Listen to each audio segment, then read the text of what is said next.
What if I told you that the entire course of your life, your relationships, your sense of purpose, everything, it all hinges on something you do thousands of times a day?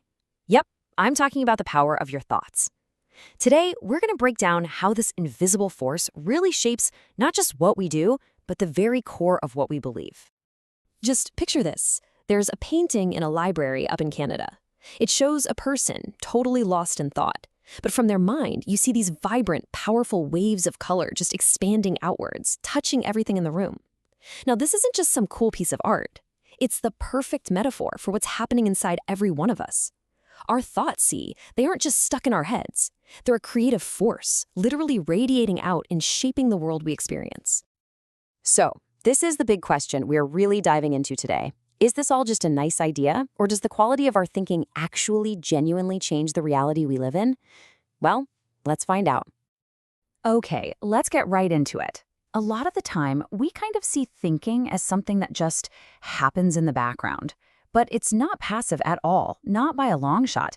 It is the engine that built civilizations, the spark behind every piece of art and culture.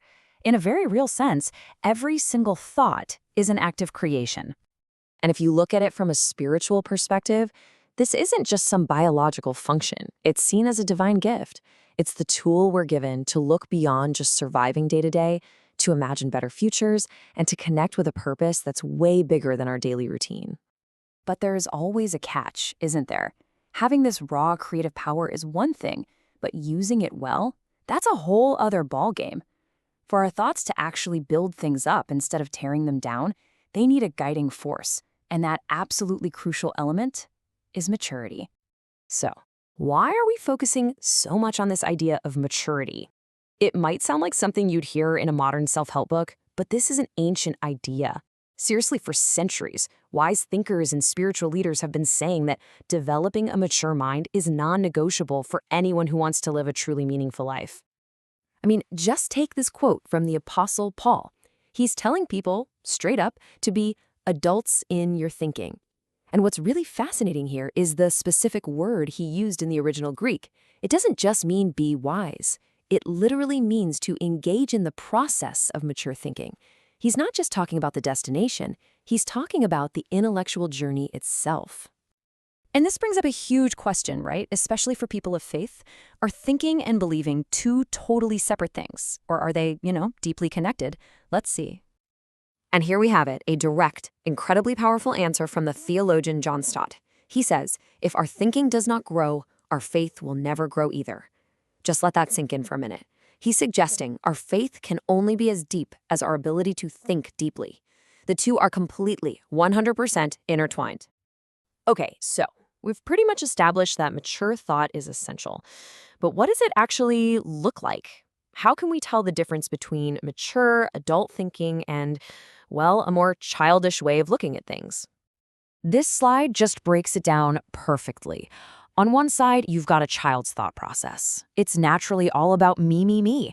There's not much self-reflection, and there's definitely not an ability to see the world from someone else's shoes. The journey to adult thinking, then, is the journey away from that. It's about developing the superpower of self-reflection and the empathy to consider other points of view.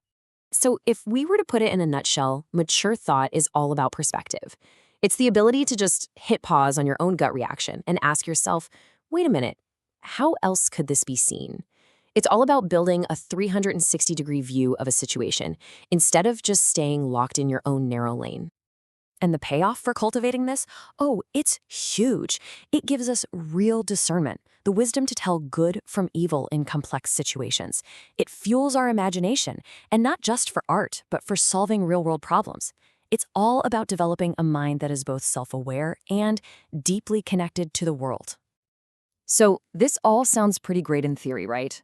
But how does it actually translate to the real world? This is where we connect the dots between that inner world of our thoughts and the outer reality of the life we actually live. Okay, check out this chain of destiny. It's like a powerful flowchart for life itself.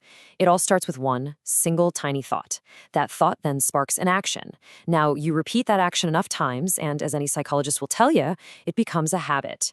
Those habits slowly but surely build your character. And your character? Well, that shapes your entire destiny. The whole chain starts with that one little thought. The philosopher Dallas Willard put it so beautifully. He said our actions are basically a window into our soul. They're not random at all. They reveal what's really going on inside our minds and hearts. In other words, your outer life is a direct, unfiltered reflection of your inner life. So the principle is incredibly direct. Good thoughts produce a good life. It really is that simple. You can't have a rotten tree that somehow produces good fruit, right? In exactly the same way, our inner world of thought is what determines the quality of our outer world of action. Jesus used this powerful analogy for this very idea. He said we have to first clean the inside of the cup, because once the inside is clean, the outside will naturally become clean too. All true, lasting change has to begin from the inside out. It has to begin with our thoughts. So, how do we actually do this? The source gives us a pretty practical toolkit.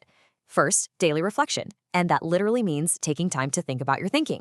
Second, seek out wisdom, whether that's from scripture or other profound sources. Third, train your mind to think theologically, which is just a fancy way of saying connect your daily actions to your deepest values.